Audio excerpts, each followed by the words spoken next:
एक सेकंड, सवाल पूछेंगे जवाब देंगे। सेंटर लुक रहेगा। Ready ready roll roll roll roll roll roll. Good to see you Saren ma'am. कैसे कजबे, कैसे कमीना, कैसे कमिंग सून और कैसे कमाल का है टीजर, और बहुत अच्छा लगा बैड कॉप का टीजर देखकर।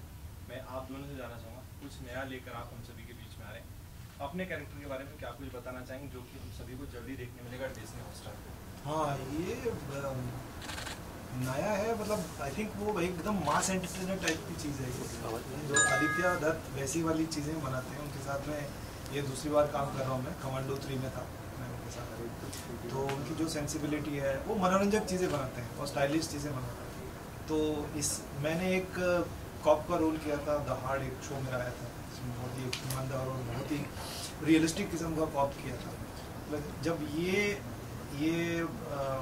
स्क्रिप्ट मेरे पास आया, उन्होंने नरेशन दिया, तो मुझे लगा कि ये एक फिल्मी कॉप करने का एक अच्छा अवसर है, लेकिन मैं इसको कैसे करूँगा मुझे पता नहीं था। तो I was interested in that, तो बहुत मज़ा आया। तो काफ़ी कॉमेडी भी है और काफ़ी एक्शन भी है, तो मुझे तो करते हुए बहुत मज़ा आया था। कि आपको उम्मीद है कि आप ऑडियंस के ऊपर छोड़ा है कि आप देख लो आपके इसके साथ क्या चल रहा है।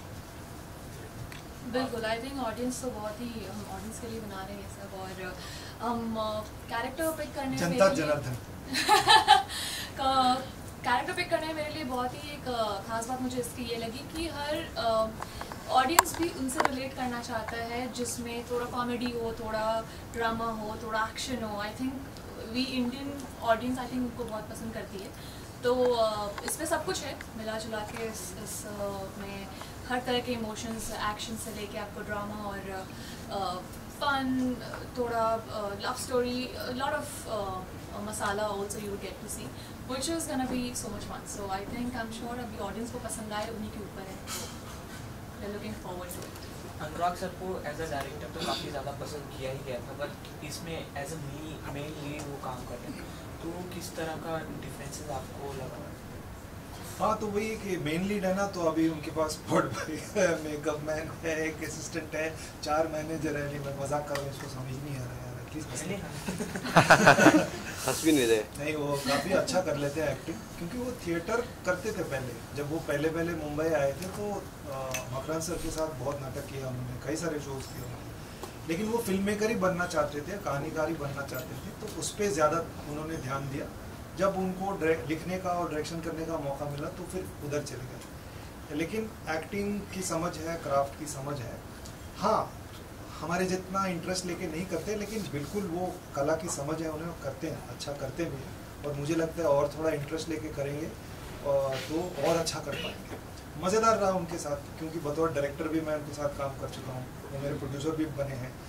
आगे भी मेरे एक बच्चों की फिल्म की है हमने, लिटिल थॉमस, उसके भी प्रोड्यूसर हैं। तो एक अनुभव ऐसा भी रहा मेरा कि उनके साथ मैंने स्क्रीन भी शेयर किया और खूब सारी बातें की हमने, क्योंकि डायरेक्ट नहीं कर रहे थे तो बैठ के हम लोग बहुत गप्पे मारते थे और मुझे बड़े क्यूट लगते हैं, और दुनिया भर की बातें की हमने। ये अनुभव मेरे पास पहले नहीं था, अब मिल गया। इसके पहले जब आप सर के साथ काम किए थे तो वो डायरेक्टर थे, आप एक्टर थे। हाँ, और प्रोड्यूसर भी थे मेरे, क्योंकि हंटर के प्रोड्यूसर थे, शैतान के प्रोड्यूसर थे, और पेडलर्स के भी प्रोड्यूसर बने। तो ऐसे बहुत अच्छे। और आप एक्टिंग भी कर रहे हैं आपके साथ, दोनों में से आप सबसे ज़्यादा किसमें एंजॉय किया? आई थिंक दोनों एंजॉय किया, बिकॉज मेरी शुरुआत उनसे हुई थी ना। मेरा पहला अपॉर्चुनिटी उन्होंने दिया था और बहुत भरोसा किया था, और एक अच्छा अपॉर्चुनिटी दिया था। देवडी के बाद वो एक छोटी फिल्म बनाई थी, उसमें एक बहुत बढ़िया रोल दिया था। तो उसके बाद शैतान जैसी फिल्म को उन्होंने प्रोड्यूस किया, वो मेरे लिए काफ़ी इम्पैक्टफुल रहा। मैं आज उसी की वजह से काम कर रहा हूँ, जो भी काम मिल रहा है। तो मैंने वो भी एंजॉय किया, लेकिन ये भी मैंने एंजॉय किया। मैं जानता था कि वो एक्टिंग करते हैं, कई सारे ऐसे डायरेक्टर हैं जो करते हैं एक्टिंग के संबंध में, लेकिन वो पहले इतना नहीं करते थे, लेकिन आजकल कर रहे हैं। और उनके साथ बैठ के बात करने का अनुभव ज़्यादा नहीं था, क्योंकि पहले वो डायरेक्टर थे, तो फिर एक दूरी भी थी बीच में। तो वो एक अनुभव मेरे लिए खास है इसमें, जो दो लोग आपस में बैठ के, क्या कहते हैं, कॉलीग्स, दो एक्टर आपस में बैठ के जो बातें होती, वो मैंने किया नहीं था उनके साथ में। जो थोड़ा बहुत उनको जानने का मौका मिला मुझे। इवन ऐश्वर्या, इसके पहले आप खाकी और स्पेशल ऑप्शन, आपका काफ़ी इम्पैक्टफुल कैरेक्टर रहा है, लोगों को काफ़ी पसंद आया, लेकिन इस बार आपका क्या एक्सपेक्टेशन था कि आपको कैसा कैरेक्टर मिलेगा और लोगों को क्या कुछ नया देखने को मिलेगा? So after doing special ops और खाकी के बाद मुझे खाकी के बाद काफ़ी उस टाइप के रोल्स मिलने शुरू हुए थे। नीता देवी के बाद उषा देवी और सिमिलर कैरेक्टर्स जो मुझे वो ब्रेक करना था और मेरे लिए एज एन एक्टर बहुत इम्पॉर्टेंट था। तो मैं उसी के उस पूरे प्रोसेस उसके बाद मैंने मुश्किल से 6, 7, 8 महीने मैंने जितने भी स्क्रिप्ट्स आए थे मैंने उनको पढ़ के मना कर दिया था कि मुझे सिमिलर कैरेक्टर अभी at this point may be I would not like to do it, but I was looking for something like this that what I perform here की which is a complete contrast. जो मीता देवी थी वो पूरी देसी थी, ये पूरी ग्लैम है। तो ये बहुत ही I was looking out for this. Kunal हमारे कास्टिंग डायरेक्टर उन्होंने मैसेज किया कि डायरेक्टर आपसे मिलना चाहते हैं क्योंकि उन्होंने खाकी भी देखी है and there was a lot of mention even by Anurag sir. मैंने काम उनके साथ नहीं किया बट उन्होंने मेरा काम देखा है और काम के थ्रू अनुराग सर अगर कहीं बोल दे कि इनका काम अच्छा है तो लोग उसको सच में सीरियसली लेते हैं बिकॉज उनका काम खुद का भी इतना वो कुछ भी बोलते हैं लोग सीरियसली ले लेते हैं। तो definitely there is no denial.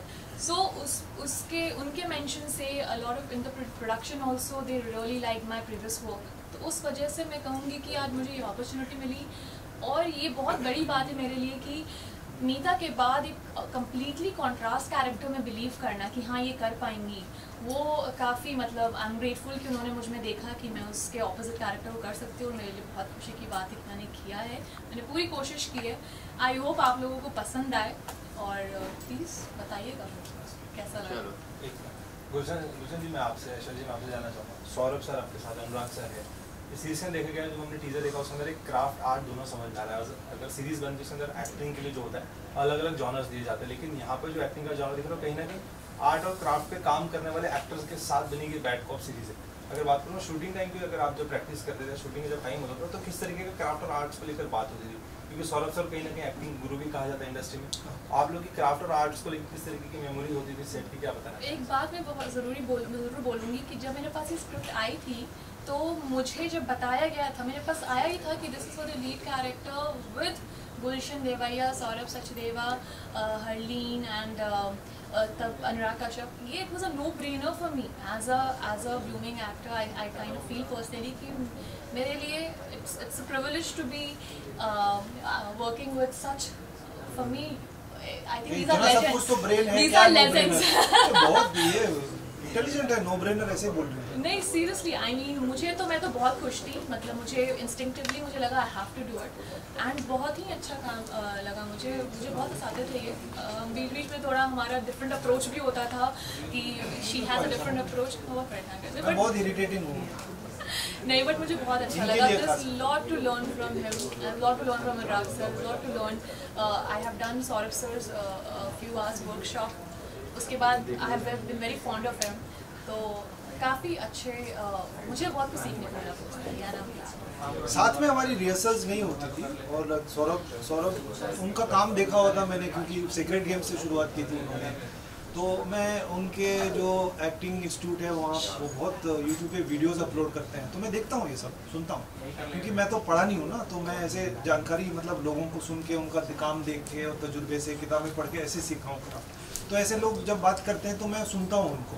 तो एक आइडिया था कि ये क्राफ्ट के बारे में बहुत कुछ जानते हैं। तो सेट पे पहली बार हमारी एक्चुअली मुलाकात हुई, इससे पहले कुछ अवार्ड फंक्शन वगैरह में हाय हेलो हुई है बस, लेकिन बैठ के ऐसे गप्पे नहीं मारे। And he was very interested in me. मुझे बहुत ये इंटरेस्ट था कि वो क्या है उनकी ज़िंदगी, कहाँ से आए, क्यों आए, कैसे आए, उनका क्या तजुर्बा रहा है, उस किस नज़रिए से देखते हैं, उनकी क्या अप्रोच है, वो सब एक जानने का मौका मिला। और उनके लिए भी उन्होंने मेरा प्रोसेस, तो आप फिर कुछ नया आपको दिखता है, हाँ मैं कर सकता हूँ ये, लेकिन क्योंकि वो एक्टिंग ट्रेनर है, वो ये माइंडसेट लेके नहीं आए कि मैं सब कुछ जानता हूँ, मैं आपको बताऊंगा कि आपका अप्रोच क्या होना चाहिए, वैसा बिल्कुल नहीं। Very easy to work with, वो अपना प्रोसेस वो खुद के लिए इस्तेमाल करते हैं और इट वाज अ प्लेजर। वो इंटरेस्टिंग आदमी है, उनके सोच विचार काफ़ी इंटरेस्टिंग है, बहुत जाने माने एक्टरों के साथ उन्होंने काम किया, उनको ट्रेन किया है, तो obviously he comes from a lot of experience. तो मैं ऑब्जर्व करता था कि उनका क्या प्रोसेस है, वो किसी रोल को कैसे अप्रोच करते हैं। So that was quite interesting for me. बाकी आपने मेमोरी की बात की, हमारा कुछ जो हमारा विंडो हॉपिंग सीन है, आई थिंक वो हमेशा यादगार रहेगा। अच्छा वो मेमोरी बहुत वो तो एक्शन सीन्स में आई थिंक मेरी वो क्या वो कैमरा पे नहीं बोल सकता, वो फट गई थी ना, तो इन्होंने मैं तो बहुत एक्साइटेड थी, आई मीन बट इन्होंने संभाला। आई थिंक हमें से कोई गिरने वाला भी था। मुझे लगा मैं इनको संभाल रहा हूँ, लेकिन मैं नहीं संभाल रहा। एक्चुअली नहीं संभाल रहे थे, मुझे पता था, मुझे नहीं संभाल रहे थे।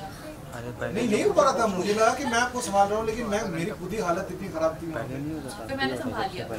हाँ ये एडॉप्शन है जर्मनी ड्रामा की। हाँ ऐसा मैंने सुना है, मैंने भी सुना है, दोस्त तुमने भी सुना है। एक अफवाह नहीं है एक जर्मन शो है, आई थिंक जिसका नाम भी बैड कॉपी है। तो रेंसिल डिसिल्वा जो फिल्म मेकर है, उन्होंने इस चीज़ को लिखा है, इसका अडेप्टेशन किया है, अनुवाद किया। अनुवाद भी नहीं है, अडेप्टेशन। तो क्योंकि मुंबई की कहानी उस हिसाब से किरदार कहानियों में कुछ बदलाव है, लेकिन कितना एग्जैक्टली मुझे पता नहीं है, बिकॉज मुझे सोर्स मटेरियल के बारे में कोई जानकारी है ना मैंने देखा हुआ है, खाली गूगल करके पोस्टर देखा है। थोड़े बहुत सिमिलर है, कहीं ना कहीं मालूम नहीं, मुझे नहीं मालूम। आपने देखा है तो आपको मालूम होगा।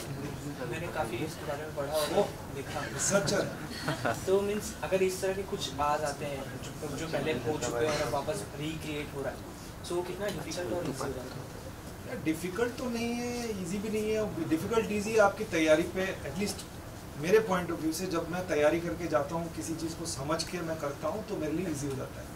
अब मैं ऐसे ही पहुँच जाऊँगा सेट पे तो डिफिकल्ट हो जाता है। जैसे यहाँ पे एक्शन करना, थोड़ी बहुत फिजिकल तैयारी करनी पड़ी मुझे, क्योंकि वो है नहीं हूँ मैं, एक्शन टाइप का नहीं, विद्युत जाम वाला नहीं हूँ। तो I have to prepare mentally physically, और मेरे लिमिटेशंस हद में रह के मुझे करना पड़ेगा। तो वो सब है, वो उसके लिए प्रिपरेशन करके जाएंगे तो सब कुछ ईजी है। सर लास्टली आप अपने फ्रेंड्स फैमिली फैंस को क्या कुछ कहना चाहेंगे जो इस सीरीज का वेट कर रहे हैं? फ्रेंड्स फैमिली फैंस तो देखेंगे ही, और बाकी लोग जो हम लोगों को नहीं जानते आप भी देख लो, आप भी बन जाओगे फ्रेंड फैमिली और फैंस, है ना? मज़ेदार चीज़ है ये। चलो गाइस, कहाँ चल रहे हैं? मिक्स ऑफ ड्रामा है, बहुत कुछ है इसमें, कॉमेडी भी है क्योंकि यूजुअली कॉमेडी लोग लाइक करते हैं, तो डेफिनेटली इंट्रोडक्शन सीन से ही आपको कॉमेडी मिलेगा देखने को। डिज्नी प्लस हॉटस्टार में देखिए बैड को। Yes, thank you guys. Thank you.